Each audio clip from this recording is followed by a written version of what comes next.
বৈদিক গ্রিড অনুযায়ী নাম্বার 1 যদি আপনার গ্রিডে থেকে থাকে একবার, তাহলে তা খুবই ভালো, অর্থাৎ তাহলে আপনার 1 আপনার গ্রিডে ব্যালেন্স আছে।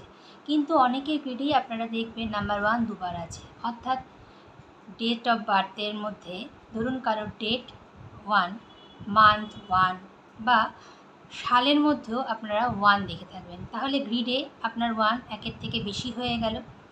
এই একের থেকে বেশি 1 থাকা কিন্তু একদমই ভালো না। কখন ভালো না? যদি আপনার এই এক আপনার ডেস্টিনিতে হয়ে থাকে, তাহলে যতবারই এক আসুক না কেন আপনার তা ভালো ফল দেবে। আর তা যদি না হয়, অর্থাৎ ডেস্টিনি যদি আপনার 1 না হয় আর আপনার গ্রিডে একের বেশি বার 1 থেকে থাকে, তাহলে তা খুবই খারাপ। অর্থাৎ আপনার নেম ফেম তো হবে, কিন্তু তা দুই রকম হবে। যেমন আপনার ভালো খারাপ দুই দিকেই আপনার বদনাম সুনাম দুই রকম হবে, আর বদনামটা সুনামের থেকে বেশি মাত্রায় হয়ে থাকে।